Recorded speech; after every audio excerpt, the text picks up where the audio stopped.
고린도전서 1장 1절로 3절까지 말씀을 한 절씩 교독하겠습니다. 제가 먼저 1절 말씀 봉독합니다.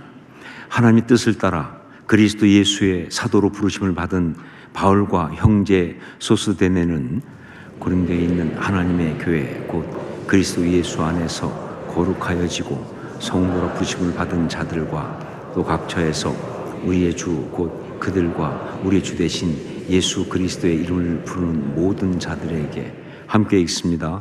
하나님 우리 아버지와 주 예수 그리스도로부터 은혜와 평강이 있기를 원하노라. 아멘. 한 번은 소아시아에 성지순례를 가서 그리스까지 가게 되었습니다. 그래서 거기서 고린도에 갔었던 적이 있었습니다. 대단히 인상이 깊었다. 이유는 그 오래된 고대 폐허 도시를 갔는데 여전히 느껴지는 타락의 기운 때문에 그랬습니다. 그때 그 발굴지가 아프로디테 신전을 발굴한 그런 유적지였는데 가서 성도들과 함께 가가지고 거기서 제가 설교하는데 정말 민망해서 죽는 줄 알았어요. 왜냐하면 이 발굴한 마당 그 같은 곳에서 가운데 제가 서고 앞쪽에 성도들이 쭉 앉아 있는데 좌우로 쭉 뒤까지 그 발굴된 기둥이라든가 무슨 뭐 석가래라든가 이런 돌 그런 것들이 쭉 거기에 놓여 있는데 거기에 조각들이 있잖아요. 근데 그 조각 그림들이 너무나 민망해서 정말 성도들도 눈을 어디에 둘지 모르고 저도 상당히 뭐 정말 곤란한 아주 힘든 시간을 가졌습니다. 그때 고린도를 가보고 나서 고린도 교회에 대한 생각이 좀 바뀌었습니다. 그 전에 고린도 교회 그러면 문제가 많은 교회, 형편없는 교회, 나쁜 교회 이렇게만 생각했는데 그때 고린도에 가보고 나서 가서 가이드의 설명을 쭉 듣고 나니까 생각이 좀 바뀐 거예요. 고린도 교회는 영적으로 정말 어려운 환경에 있었고 그래서 교회의 본질을 지키기가 참 힘들었겠다라고. 영적으로 너무 힘든 환경에 있다 보니까 교회의 본질을 지키기가 참 힘들었겠다. 하지만 그렇다고 해서 고린도 교회가 괜찮다 그런 뜻은 절대로 아닙니다. 왜냐하면 결국 이 세상은 정도의 차이가 있을 뿐 다 고린도처럼 그렇게 타락한 죄악된 그야말로 소돔과 고모라 같은 곳이 바로 이 세상이기 때문에 그런 것이죠.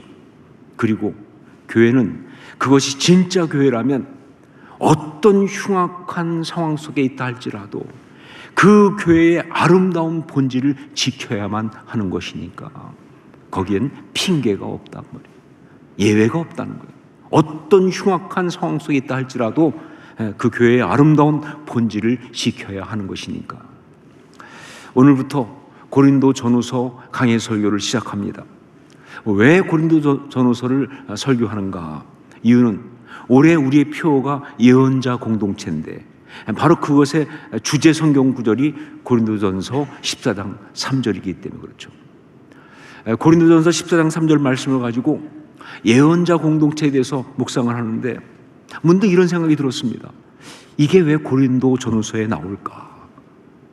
왜 고린도 전후서에서는 예언을 이렇게 강조할까? 물론 뭐 은사 중에 하나니까 그렇다 할 수 있겠지만 특별히 바울이 예언을 이렇게 강조하는 이유가 뭘까?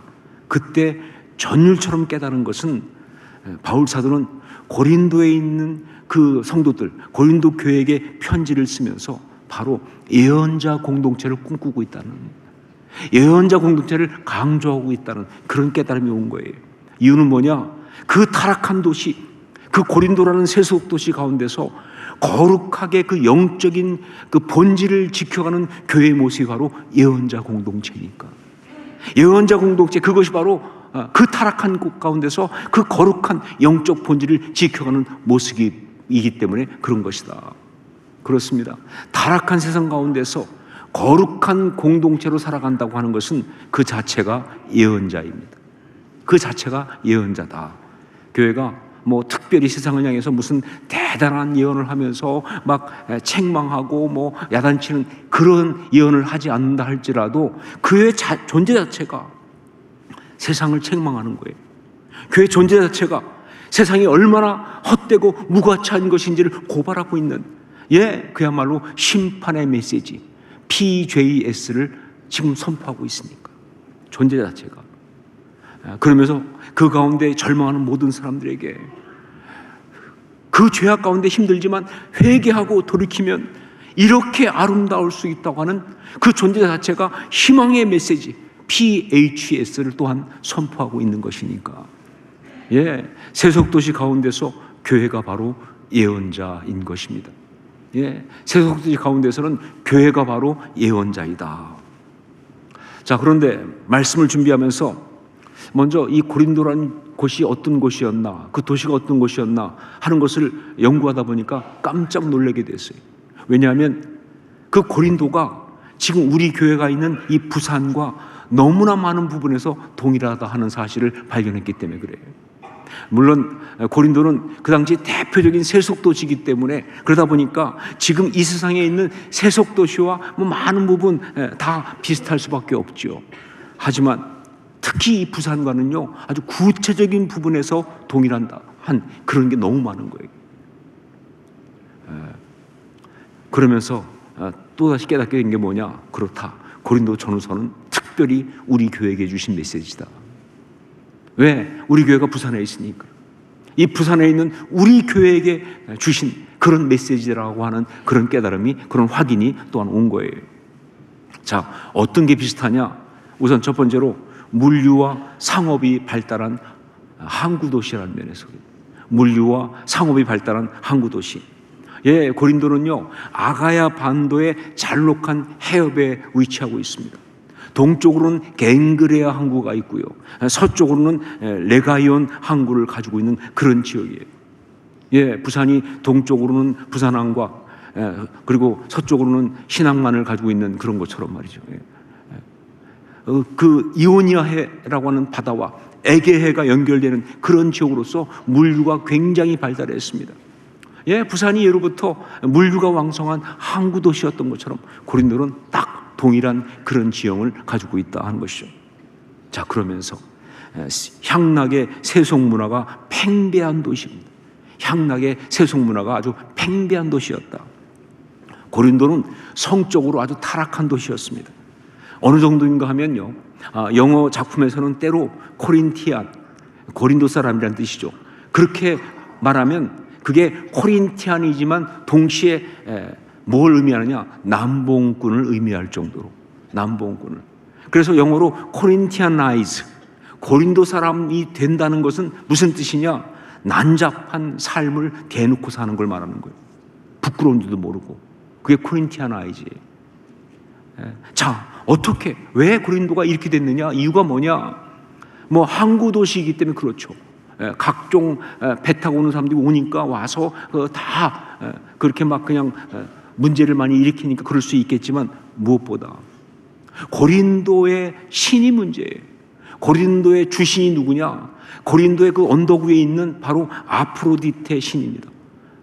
로마식으로 말하면 비너스죠. 그런데 여러분, 아프로디테, 비너스 그러면 미의 여신 그러지만 여러분 너무 좋아하지 마세요. 우리가 생각하는 그런 아름다움이 아니고요, 이게 사실 문제가 많은 거예요. 그래서 그 아프로디테 신전에는요, 1000명의 히에로둘로이, 히에로둘로이라는 말은 성스러운 노예라는 뜻이거든요. 근데 이때 성스러운, 이 히에로, 이 성스러움이라는 것은요, 우리가 생각하는 거룩한 성스러운 게 아니고 사실은 우리말이 참 똑같은데 그 아닌 다른 의미의 성스러운 그런 의미가 있는 그런 거예요. 말로는 성스러운 노예지만 이들은 다 신전 창기들입니다. 그러니까 1000명의 제사장들이 여자 제사장들이 있는데 전부 다 창녀들이에요. 그리고 공개적으로 매춘을 해요. 그러니까 거기에 막 온 도시 전체에 그런 아주 음란한 그런 그 죄악을 퍼뜨리는 것이죠. 여러분, 부산도 이런 향락 문화가 정말 발달된 곳 아닙니까? 어떤 기사에 보니까 한때 유흥업소 통계에서 전국 1위를 차지했을 정도로, 전국에서 지구 단위별로 룸살롱이 가장 많은 곳이 어디냐? 부산이 영예의 1등을 차지한 적이 있었습니다. 그 정도로 향락이 발달된 곳이에요. 세 번째, 영적으로 아주 혼잡한 도시입니다. 영적으로 아주 혼잡한 도시. 해양 도시이기 때문에 미신이 왕성하고, 그렇죠. 해양 도시들은 미신이 왕성합니다. 항해를 많이 하니까 불안하니까 그런지 미신이 많죠. 거기다가 국제적인 혼합 도시다 보니까 각 나라에서, 지중해 연안 각 나라에서 오는데 올 때 그냥 오는 것이 아니라 자기들 신을 다 들고 오거든요. 그러다 보니까 온갖 종교들이 난무하면서 영적으로 아주 혼잡한 그런 도시였습니다. 부산도 이런 부분 우리나라에서 미신과 우상 숭배로 절대 뒤지지 않는, 정말 특히 미신이 굉장히 많은, 심지어 동 이름에도 미신이 들어가 있는 그러한 곳이 부산 아닙니까? 근데 그뿐 아니라 사이비 종교가 정말 왕성한 곳이 부산이에요.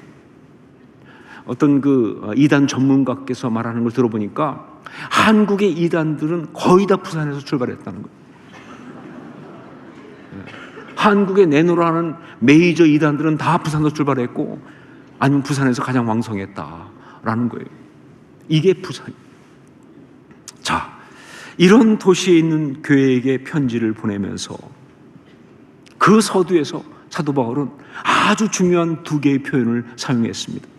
그리고 그것이 지금 우리에게 그대로 적용되는 정말 중요한 메시지가 되는 것이죠. 우리 1절, 2절 말씀을 함께 같이 읽겠습니다. 같이 읽습니다. 하나님의 뜻을 따라 그리스도 예수의 사도로 부르심을 받은 바울과 형제 소스데네는 고린도에 있는 하나님의 교회 곧 그리스도 예수 안에서 거룩하여지고 성도라 부르심을 받은 자들과 또 각처에서 우리의 주 곧 그들과 우리의 주 되신 예수 그리스도의 이름을 부르는 모든 자들에게. 여기에 보면 바울 사도는 세속도시 고린도에 있는 그리스도인을 두 가지의 이름으로 부르고 있어요. 이것이 우리가 들어야 될 정말 중요한 메시지입니다. 첫 번째는 뭐라고 부르고 있느냐? 하나님의 교회, 이렇게 부르고 있습니다. 하나님의 교회. 하나님의 교회, 테 에클레시아 토우 데우라는 겁니다. 에클레시아, 교회 아닙니까? 토우 데우, 하나님의 교회예요. 이거는 바로 그들의 아이덴티티를 말합니다. 그들이 누구냐? 바로 하나님의 교회다라고 하는 거예요. 그러면서 이것은 결국 그들의 소속을 말하는 거예요. 그들은 그 지역에 살고 있지만 그 지역에 속한 사람들이 아니라 바로 하나님께 속한 사람들이다, 그런 이야기예요. 여러분, 교회는 세상에 있으나 절대로 세상에 속한 것이 아닙니다. 이게 정말 중요해요. 교회는 세상에 있으나 세상에 속한 것이 아니다. 세상에는 수많은 도시가 있고 지역이 있고 나라가 있습니다. 이것이 바로 세상의 구성이죠. 대한민국, 그 다음에 무슨 경상남도 지역, 부산시 이런 식으로 말이죠.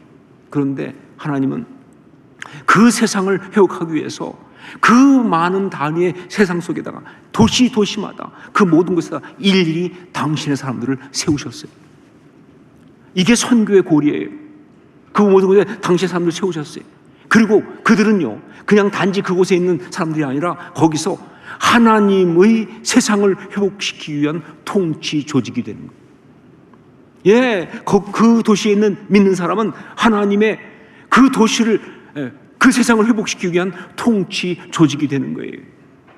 하나님의 사람들, 그 통치 조직, 그걸 다른 말로 뭐라고 하느냐?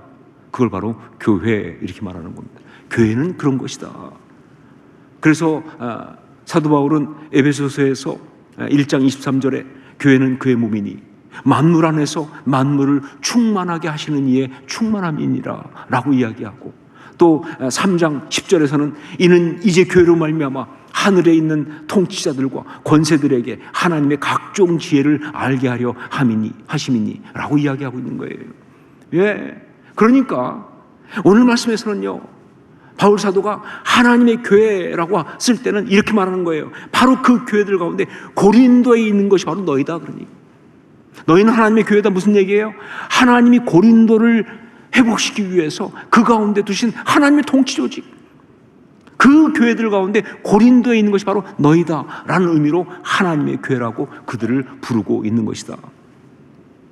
그 가운데 세속도시지만 그 가운데 하나님의 영이 충만하고 그 가운데서 하나님의 역사가 이루어지는 곳, 온 세상을 향해서 하나님 살아계시다고, 지금도 역사하신다고, 구원의 길을 펼쳐놓고 계시다고 그렇게 증거하는 곳, 선포하는 것, 그게 바로 하나님의 교회다라는 표현이에요. 하나님의 교회 너무 중요한데 설교를 준비하면서 정말 많이 망설였습니다. 갈등하고. 이유는 뭐예요? 하나님의 교회라고 하는 이단이 있기 때문에 그래요. 야, 이단 나쁜 게 뭐냐면 좋은 이름 다 갖다 썼어요. 하나님의 교회를 강조하고 싶은데 하나님의 교회라는 이단이 있어가지고 너무 갈등스러운 거예요. 이거는 안상홍이라고 하는 이단 교주가 처음에 자기가 재림 예수였었어요. 근데 재림 예수였다가 자기 스스로 자가 승진을 했어요. 그래서 하나님이 됐어요. 그래서 안상홍 하나님이에요. 그러면서 이 안상홍 하나님이 1964년에 어디서 했냐? 부산 해운대에서. 부산이라고 그랬잖아요. 모든 이단은 부산 출발한다니까요. 부산 해운대에서 처음 시작한 게 하나님의 교회예요. 그런데 이게 정말 사단 마귀의 세력이니까, 이단이니까 이게 정말 이해가 안 되는 게, 그렇게 시작한 그 이단이 1985년에 하나님이 돌아가시는 일이 발생했어요. 안상홍 하나님이 죽었습니다. 그럼 끝나야 되는 거 아니에요? 하나님이 죽었으니까. 그런데 이게 웬일인지 안 죽어. 좀비도 아니고 이단이니까 그렇죠. 그 죽으면서 자기 부인 장길자를 갖다가 하나님으로 다시 하나님을 그쪽으로 넘겨줬어요. 그래서 그 다음부터 갑자기 뭐예요? 어머니 하나님 나타났어요. 그전까지는 아버지 하나님이었는데 이제는 어머니 하나님이 나타난 거예요. 장길자가. 지금도 버젓이 그러고 있는 거예요. 정말 미치고 환장한다 그 말이죠. 기가 막히죠. 어떻게 저럴 수가 있냐 그 말이에요. 아니 왜 저건 망하지도 않아. 마귀가 하는 짓이니까 그렇죠. 마귀가 하는 짓이니까. 여하튼 하나님의 교회 정말 중요한데 이단이 여기에 이렇게 가라지를 막 뿌린 거예요. 그래서 너무 속상하고 너무 화가 나고 씩씩거리면서, 그러면서 내가 이 하나님의 교회 이야기를 좀 강조해야 되나 말아야 되나 막 그렇게 갈등하고 있는데, 그때 성령께서 제 마음에 주신 것이 뭐냐? 이단이 가라지를 뿌릴 만큼 하나님의 교회가 중요한 것이다 라는 깨달음이었어요. 이단이 가라지를 뿌릴 만큼 하나님의 교회가 중요한 것이다. 그렇게 강조해야 한다는 것이죠. 그렇습니다. 성도는 이 세상에서, 특히 고린도처럼 타락한 세속도시 한복판에서 다른 어떤 것보다 하나님의 교회로 살아야 하는 것입니다. 그래야 거룩하게 살 수가 있어요. 그래야 아름다운 삶을 살 수가 있는 것이다. 우리가 성도로 거룩하고 이 세속도시 가운데서 정말 아름답게 살기 위해서는요, 우리의 모든 이름 앞에, 우리의 모든 타이틀 앞에, 우리의 모든 삶의 모습 앞에 하나님 의가 붙어야 되는 거예요. 하나님 의가 붙어야 되는 거예요. 우리는 그냥 싸우는 사람들이 아니에요. 하나님의 군대입니다. 우리는 하나님의 사자들이에요. 우리 가정은 하나님의 가정입니다. 하나님의 학교예요. 하나님의 사업입니다. 하나님의 백성이에요. 하나님의 나라입니다. 이 모든 것 결국 뭐예요? 하나님의 사람들. 하나님의 사람들. 바로 이것으로 우리는 세상을 이깁니다. 이것으로 세상을 바꾸어 나갈 수가 있다 그 말이에요. 마귀의 온갖 유혹 앞에서도 정말 쉽지 않죠. 마귀의 유혹 정말 너무 뿌리치기 어려운데, 그 순간 우리가 하나님의 사람인데 이거 한 가지만 생각하면 넉넉히 이길 줄로 믿습니다. 우리가 하나님의 사람인데 그럴 수 없지. 아무리 하고 싶어도, 아무리 막 어떤 그런 욕망이 올라와도 우리가 하나님의 사람인데, 이거 한 가지면, 이것만 기억하고 이것만 붙들면 우리는 넉넉히 이기고 승리할 수 있다는 것이죠. 마귀의 온갖 유혹 가운데서도, 마귀는 유혹만 하는 게 아니라 미혹도 하죠. 유혹과 미혹의 차이. 유혹은 대놓고 하는 거고 미혹은 속이면서 하는 거 아니겠죠. 정말 헷갈리게 합니다. 뭐가 맞는 건지. 자, 그런 공격을 받을 때도 거기서 뭐예요? 우리는 하나님의 사람이라는 이 한 가지만 기억하고 붙들면 아무리 헷갈리게 속여도 아주 분명해집니다. 해야 할 것과 하지 말아야 할 것, 가야 할 길과 가서는 안 되는 길이 확실해지거든요. 하나님의 사람이라는 것. 이 세속도시 한복판에서 우리는 하나님의 교회라는 이 소속으로 거룩하고 아름답게 그렇게 살아갈 수 있다고 믿습니다. 이게 첫 번째 사도 바울이 하나님의 교회라고 부르면서 던진 메시지예요. 두 번째, 성도라 부르심을 입은 자들입니다. 성도라 부르심을 입은 자들. 하나님의 교회라고 부르고 또 하나 성도라 부르심을 입은 자들. 여러분, 부르심, 다른 말로 뭐예요? 소명 아닙니까? 이게 답이에요, 이게. 그리고 늘 말씀드리지만 소명은 또 뭘로 이어져요? 사명으로 이어지죠. 목숨 걸고 지켜야 될 사명이 되는 거예요, 소명이. 그것이 바로 성도의 살아가는, 우리가 정말 살아가는 중요한 포인트예요. 그리스도인들이 이 세속의 삶 한복판에서 어떻게 그것을 이기고 해치고 나갈 수 있을까? 특별히 현실이라는 엄중한 상황을 가지고 온갖 협박과 핍박을 가는 그런 사단 마귀의 공격에 어떻게 무릎 꿇지 않고 이기고 나갈 수 있을까? 현실 무섭죠. 여러 가지 현실적인 거 가지고 공격하면요, 정말 이기고 해치고 나가기 쉽지 않아요. 그냥 무릎을 꿇을 수밖에 없는데 어떻게 우리가 무릎 꿇지 않고 이기고 나갈 수 있는가? 그 답은 뭐냐면 부르심이에요. 부르심을 붙들 때 이길 수 있다, 그 말입니다. 특별히 자신이 성도라 부르심을 입은 자들이라고 하는 것. 클레토이스 하기오이스. 바로 성도라 부르심을 입은 자들은 하나님이 나를 부르셔가지고 성도가 되게 하신 거예요. 이 부르심을 기억하고 온전히 붙들 때 어떤 역경도 견딜 수 있고 어떤 세속의 협박도 우리가 이길 수가 있는 거예요. 우리가 예수 그리스도를 주로 믿고 구원받아 그리스도인이 된 것은 우리의 선택이 아닙니다. 혹시 그렇게 생각하세요? 내가 선택해서 그리스도인이 되었습니까? 아니요. 하나님의 부르심이죠. 하나님의 부르심이에요.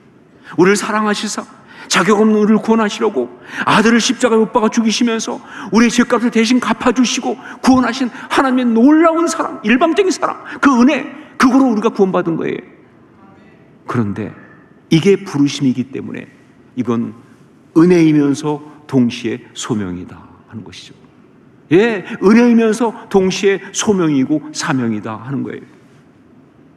진짜 그리스도인은 구원을 단지 은혜로만 여기지 않습니다. 그게 진짜 그리스도인이에요. 진짜 그리스도인은 구원을 단지 은혜로만 이해하지 않는다, 그 말이에요. 그들은 이것을 또한 소명으로 알고 있습니다. 사명으로 붙들고 살아가는 거예요. 이게 진정한 구원이고 이것이 바로 성화의 삶인 것이죠. 여러분, 많은 사람들이 구원을 얘기할 때마다 우리가 받은 구원이 사망에서 생명으로 옮겼느니라 라고까지만 이해한다고요. 물론 말은 그렇게 되어 있어요. 딱 그게 아우구스트 시대니까 한 번에 딱 끝났어요. 사망에서 생명으로 옮겼습니다. 그리고 끝났나요? 그게 끝인가요? 아니죠. 사망에서 생명으로 옮겼다고 끝나는 것이 우리의 구원 이야기가 아니에요. 그 생명 가운데 살아가는 것, 거기까지 가야죠. 하나님의 구원의 역사를 내가 이 땅에서 완성하는 것, 거기까지 가야죠. 얼마나 시간이 있든 간에. 그게 진짜 구원의 이야기 아니냐 하는 것이죠. 클레토이스 하기오이스, 성도라 부르심을 입은 자들. 이 부르심이 우리가 이 세속의 세상 가운데서 거룩하고 아름답게 살 수 있는, 특별히 여러 가지 어려움과 어떤 협박과 어떤 그런 마귀의 그런 공격들 가운데서 이기고 나갈 수 있는 또 하나의 중요한 비밀이라는 것이죠. 하나님의 교회와 함께 이 부르심, 이 소명이, 이걸 아주 잘 보여주는 것이 찬송가 323장 부름받아 나선 이 몸, 이 찬송가입니다. 이 찬송은요, 모건대학교를 세운 감리교회 이호운 목사님이 1950년에 미국 시카고에서 유학하던 중에, 더 정확히 말하면 이제 미국에서 이 유학 생활을 막 시작할 때입니다. 그때 그 가운데서 지은 찬송시입니다. 저는 이민 생활을 해봐서 유학생의 삶이 어떤 것인지를 너무 잘 압니다. 더구나 1950년 3월 달이었거든요. 그때의 한국은요, 이건 나라가 제대로 서 있지도 않았어요. 아시는 것처럼 1950년 3월 달이면요, 불과 석 달 뒤에 뭐가 터져요? 6.25가 터지는 상황이에요. 그런 상황에서 유학을 간 거예요. 그것도 이분은 뭐예요? 이북에서 내려온 분이에요. 그리고 40세 때 유학을 갔어요. 그러니까 늦은 나이죠. 얼마나 힘들었을까? 이제 직면하게 된 현실이 얼마나 무서웠을까? 말도 못하죠. 뭐 경제적으로 우선 힘들었을 거예요. 지금은 우리나라가 좀 잘 살지만, 그런데 그때는요, 한국 돈은 힘을 쓸 수가 없어요. 누가 돈을 내줍니까? 그러니까 정말 최빈국가 아니에요, 전 세계에서. 그런데 미국 가서 거기서 유학 생활을 한다? 경제적으로 어떻게 살아? 진짜 이건 막막한 거예요. 뿐만 아니라 사회적으로 얼마나 힘들었을까? 사회적으로. 저는 제가 이민생활을 하면서도, 저는 더군다나 LA에서 주로 살았는데도 불구하고 아주 여러 번 인종차별을 당해봤어요. 그 정도면 그때 1950년대 그때 시카고, 이건 말도 못합니다. 그냥 동양 사람, 한국 사람으로도 안 볼 때죠. 그 인종차별, 그 무시를 받아가면서 또 공부하는 것도 그렇고, 영어로 공부한다는 것. 저도 해봐서 압니다. 이게 안 들려요. 영어가 안 들려요. 이게 정말 앉아서 강의를 듣는데 교수가 무슨 말 하는지 다 듣지 못하고 그냥 눈만 뻑뻑하고 있을 때 그 비참한 심정을 아세요? 정말 막막하거든요. 제일 막막할 때가 언제냐면요, 광고를 못 알아들었을 때입니다. 내일 오라는 건지 말라는 건지 알 수가 있어야죠. 물어보기도 창피해. 요즘도 그런데 그때는 오죽했겠습니까? 그런 상황 속에서 수도 없이 다 포기하고 돌아가고 싶은 마음, 아니면 당장 그냥 먹고 살아니까 공부는 때려치고 일단 뭐 먹고 사는 것부터 해결하겠다 하는 그러한 생각, 그 온갖 어려움과 협박 앞에서 고백하듯 절규하듯 그렇게 지은 찬송시가 바로 이 찬송가예요. 부름받아 나선 이 몸 어디든지 가오리다. 괴로우나 즐거우나 주만 따라 가오리니 어느 누가 막으리까? 죽음인들 막으리까? 어느 누가 막으리까? 죽음인들 막으리까? 저는 이 찬송시를 지은 이호은 목사님이 그때 어떤 마음으로, 어떤 고백을 담아서 이 찬송시를 지었는지를 잘 알 수 있습니다. 왜냐하면 비슷한 경험을 했던 저의 영적인 멘토 목사님의 이야기를 알고 있으니까. 그분 역시 결혼하고 딸까지 둔 30대 중후반의 나이에 혼자서 미국으로 유학을 갔어요. 그런데 가서 얼마나 힘들었는지 어느 날 저한테 편지를 보냈는데, 그 편지의 첫 마디가 이렇게 되어 있었습니다. 진소, 하나님의 나라에는 자원병은 없다네. 징집되었을 뿐. 이거였어요. 저는 이거 읽는 순간 막 진짜 가슴이 아프더라고요. 무슨 뜻인지 아니까. 하나님의 나라에는 자원병은 없다네. 징집되었을 뿐. 내가 원해서 온 거라면 정말 벌써 그만두고 싶은데, 다 포기하고 싶은데, 그런데 그분이 나를 부르신 것이기에, 징집된 것이기 때문에, 그래서 힘들고 어려워도 버티고 견디고 있다, 그런 얘기 아닙니까? 이호은 목사님도 똑같은 마음이었을 것입니다. 부름받아 나선 이 몸이기에, 부름받아 나선 이 몸이기에 아무리 힘들고 아무리 어렵고 아무리 무섭고 아무리 두려워도 그 길을 걸어가겠다고 하는 목숨을 건 고백과 선포인 것이죠. 여러분, 이 세속의 세상 한복판에서 우리가 정말 거룩하고 아름답게 살아낼 수 있는 또 하나의 비밀이 있다면 그건 부르심이에요. 특히 삶 가운데 다가오는 정말 많은 어떤 어려움들, 그러면 우리는 정말 그 순간 누구의 표현 그대로 마귀에게 씹히기 시작합니다. 온갖 잘못됐던 것들에 대한 생각이 떠오르고 온갖 어떤 그런 상처가 다 올라오면서 하나님 나를 버리셨다는 생각이 들고, 그런데 그 순간에 딱 한 가지만 잡으면 그 어떤 어려움도 다 이길 수가 있어요. 그게 바로 부르심이에요. 이 고난의 자리까지도 하나님이 나를 부르신 것이다. 나는 하나님의 사람이니까. 우리를 성도로 부르신 그 부르심, 이걸 기억하고 나아가면 이길 수가 있는 것이죠.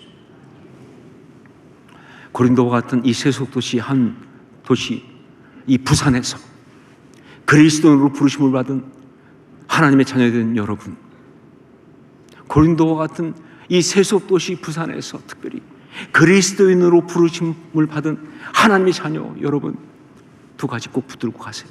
하나님의 교회, 우리가 하나님께 속한 사람, 소속이죠. 그리고 성도로 부르심, 우리의 소명입니다. 우리를 이 가운데서 하나님이 특별히 성도로 부른 거예요. 이 두 가지를 잊지 않고 온전히 붙들고 나갈 수 있기를 주의 이름으로 축원합니다. 이게 바로 십자가 신앙이니까. 이게 바로 십자가 신앙이니까. 어떻게 그렇게 말할 수 있느냐? 그렇습니다. 우리 주님이 십자가를 지시면서 바로 이 두 가지 붙들고 견뎌냈거든요. 여러분, 주님이 십자가 쉽게 졌다고 생각하세요? 아니요. 인생을 가지셨기 때문에 정말 힘들게 지셨거든요. 어떻게 지셨느냐? 이 두 가지 때문에. 그래서 십자가 이야기 보면 계속 많이 나오는 게 뭡니까? 아버지가 나오는 거예요. 아버지. 하나님에게 속한 자로서. 그래서 거기에 많이 나오는 게 뭐예요? 나는 세상에 속하지 않았다.